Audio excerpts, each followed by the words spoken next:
இன்னைக்கு ஸ்டோரி காராமணின்னு சொல்கிற பைத்தங்காவை பற்றி சொல்கிறதா இல்லை பைத்தங்கா மாதிரியே வளைஞ்சு நெளிஞ்சிருக்க இந்த பாம்பு சட்டையை பற்றி சொல்கிறதா? நானே கொஞ்சம் கன்ஃபியூஸ் ஆகிட்டேங்க. என்னடா இவ்வளோ தைரியமாக பாம்பு சட்டையை தொட்டு பார்க்குறேன்னு நினைக்காதீங்க. நேற்றே பார்த்து ஷாக் ஆகிட்டேங்க. அதனால் இன்றைக்கி கொஞ்சம் நார்மலாக இருக்கேன். பாம்பு தன்னுடைய ஃபேமிலின்னு நினச்சி மேலே வந்து சட்டையை போட்டு போயிருக்குங்க. இருந்தாலும் இந்த ட்விஸ்ட்டை நானே எதிர்பார்க்கலங்க.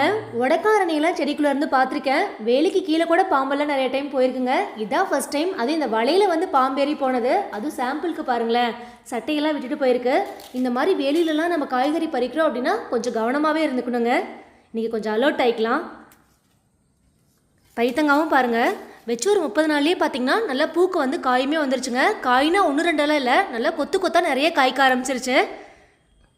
டமட்டாவரையும் பாருங்களேன், ஒரே செடி தான் இருந்துச்சு. இப்போ தாங்க அப்படி பூ வச்சு காய்க்கு வர ஸ்டார்ட் ஆயிருக்கு. இன்றைக்கி பைத்தங்காய் நிறைய அறுவடைக்கு இருக்குது. அது போக பார்த்திங்கன்னா விதைக்குமே நிறைய விட்டுருக்குங்க. நான் முன்னாடியே சொல்லியிருப்பேன், ஃபஸ்ட் டைம் நம்ம ஒரு காய் செடி போடுறோம் அப்படின்னா முடிஞ்ச அளவுக்கு அதனோட விதைகளை வந்து சேகரித்து வச்சுக்கணும் அப்படின்னு. இன்றைக்கி காய் கொஞ்சம் அறுவடை பண்ணிவிட்டு விதைகளுமே எடுத்து வச்சிடலாங்க. இன்றைக்கி பைத்தங்காயில் எப்படி விதைகள் எடுக்கிறோம் அப்படிங்கிறதையும் பார்க்கலாம்.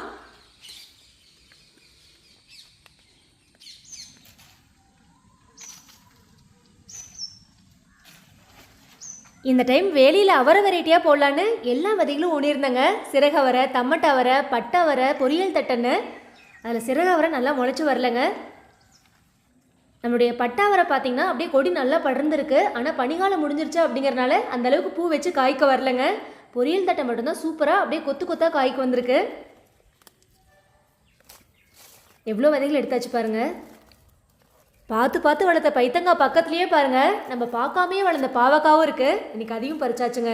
இப்போ அப்படியே வாங்க சூப்பராக விதைகளும் எடுத்து பார்த்துடலாம்.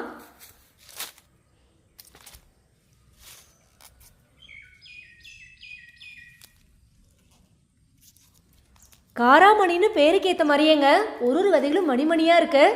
அப்படியே சொல்லி வச்ச மாதிரி ஒரு கையில் கரெக்டாக 10 விதைங்க நல்லா காஞ்சிருக்கு. சூப்பராக எடுத்து சேகரித்து வச்சுக்கலாங்க. கொஞ்சம் பச்சையாக இருக்க காயும் பறிச்சிருந்தேங்க. அதில் பாருங்களேன், விதையோட கலரே பார்த்தீங்கன்னா அப்படியே பிங்க் கலரில் இருக்குங்க. இந்த கலரே பாருங்கள், பார்க்க அவ்வளோ சூப்பராக இருக்குது.